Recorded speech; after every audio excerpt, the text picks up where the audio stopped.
Hi and welcome back to another episode of Sick Money, where we discuss all things related to finance. Today's topic is on maximum drawdown. And the key thing I want to teach you is how to calculate maximum drawdown in Excel, because I've seen many people use very large and long formulas to calculate maximum drawdown. It doesn't need to be that complex, but in the end you do generally get the same answer and it does the same thing, but I like to keep things very simple. But let's go to the episode's key learning outcomes, and what you're going to learn here is what is maximum drawdown. You're going to learn how to calculate maximum drawdown, and then we're going to wrap up with some final thoughts. So before we go into what maximum drawdown is, first we need to know what a drawdown is. And a drawdown is a loss from a peak to a trough. So if you look down on this chart here, we have a peak, and as we go down, this is our trough, lowest point, and that is a drawdown. And again, we've got another peak here, and as we go down, we get a trough. And therefore, the maximum drawdown is the largest loss from a peak to a trough over the time period in question. So if we've got all this data here, we're trying to find a peak to trough and the largest drawdown possible as we calculate. So let's go in and let's go and find that, and let's calculate maximum drawdown. And it's quite simple. It's this formula here to calculate a drawdown, and then you'll get a load of series of numbers, and then you're just going to calculate the min of that array of drawdowns to give you the maximum drawdown. So first let's calculate all the drawdowns, and it's quite simply equals, and we've got a fund price here of 1,000. We're going to divide it by the max of a range,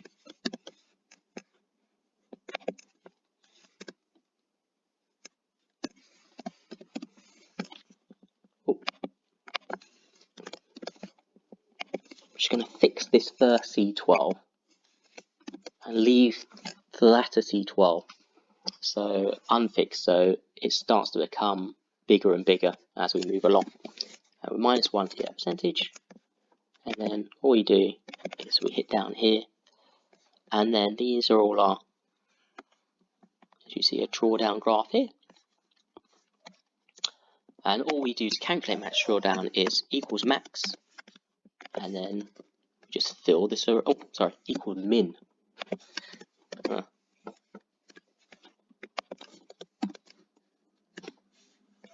And then, so the maximum drawdown is minus 45.71%, and that occurred on the 31st of October 2016. So let's have a look at that date.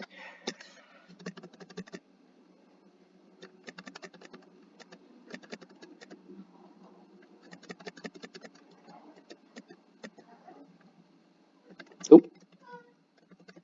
I've gone too far there. So there you go. That is the maximum drawdown. That is larger than that and that. So let's just look at this formula. I'll just take an example here. So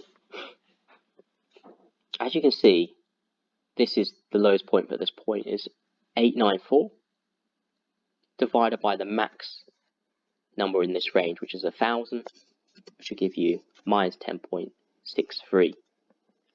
And you just do that over and over again. So now it's 945 divided by the maximum this range of 1,000. And you keep going along, so you get all these series numbers.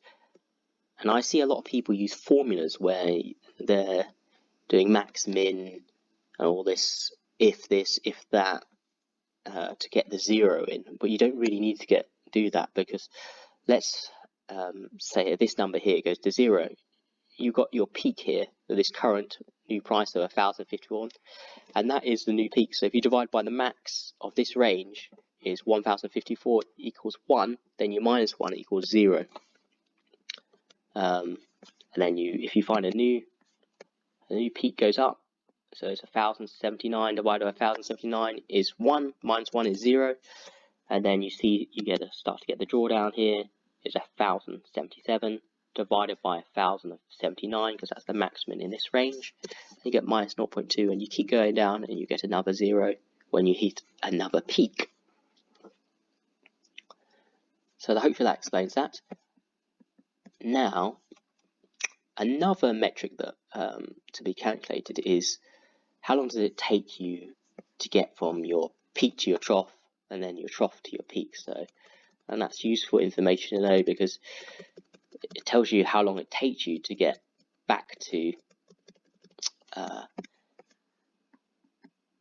how long it takes to get down from the peak to trough, and then how long did it take from the trough back to your peak. So if we go equal counter, we can work out the number of months it takes to get down from the peak to the trough. So we go here, we can count the number of months. So all our data is months. It takes 24 months, and then we can go down.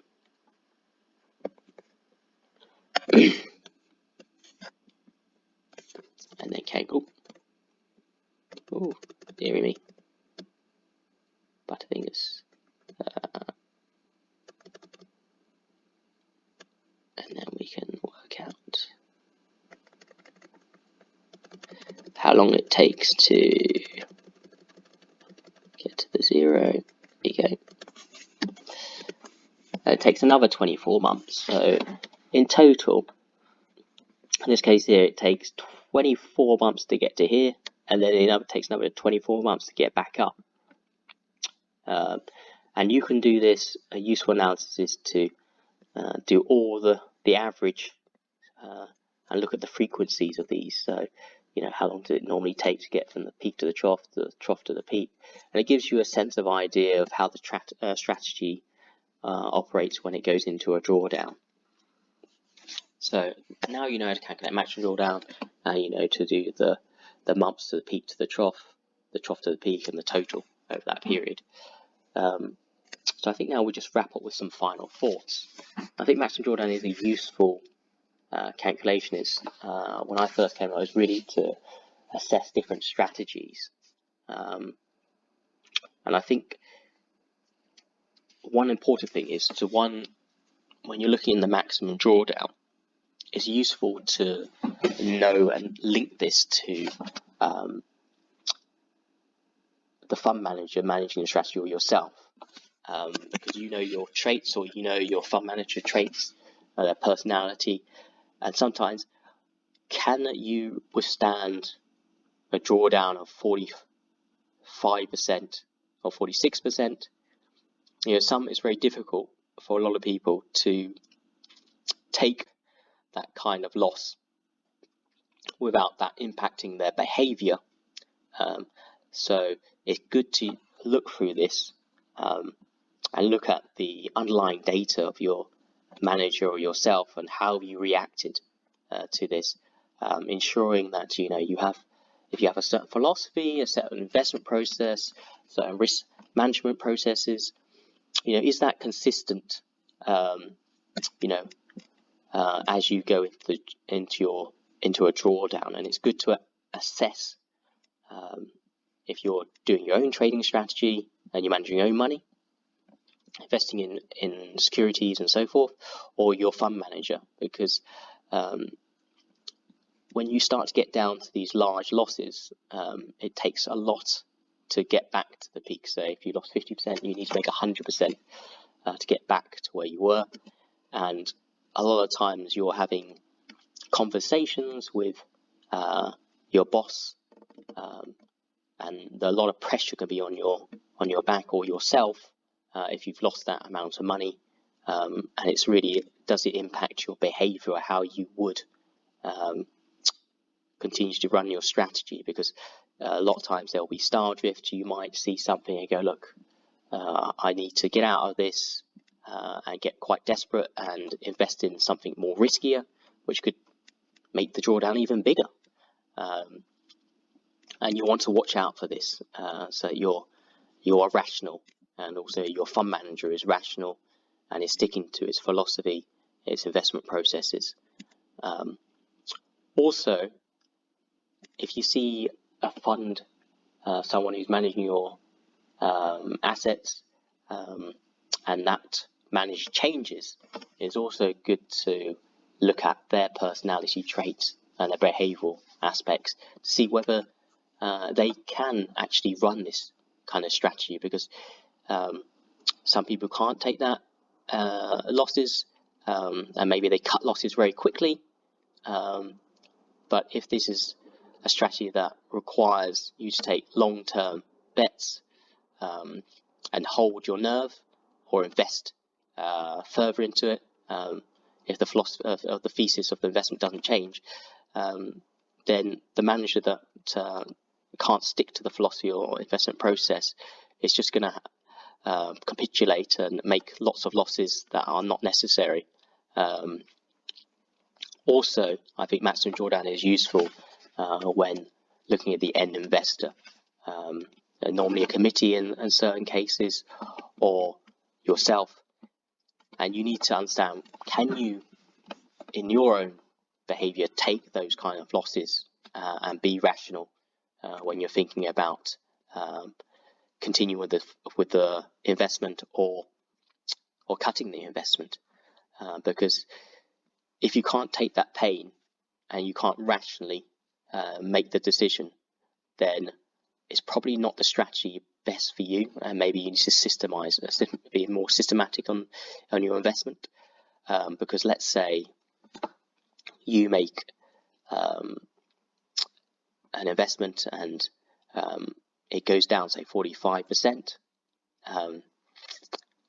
but you can't hold your nerve, then, and say the thesis does not change, and you say, look, I think the fair value of the security is this, it's, market's gone crazy, it doesn't make sense, you're looking for whether your thesis has changed, any new data points, nothing's changed, nothing's changing your mind on this, that it's still got a great upside, it's just got even cheaper, so you then would potentially invest even more, because you say, look, nothing's changed, the market is irrational here, I've got an opportunity to make even greater returns, because the market is not seeing what I'm seeing, and the thesis is correct, it hasn't changed, and there's no new data that will change my point of view, and you can make even better returns, so you wouldn't capitulate here. And if you do capitulate this thing, then that is you are crystallizing that loss, and that could be a dangerous thing, and it's hard once those losses crystallized to reverse that, because it's if your fund is expected to return 10% a year, then that would take a long time to get back to where you should be. I think the final point is maximum drawdown shouldn't be used in isolation itself. It's used in a lot of measures, but there are many other aspects and other metrics that should be used in conjunction with this. It's just one data point to use, and also it's a thing to further investigation. So that wraps up our video. So what you've learnt is what maximum drawdown is, how to calculate it, and you've seen my final thoughts on this. So thank you for watching, and I hope you enjoyed the video. If you did, please like it, and if you want more videos like this, please subscribe.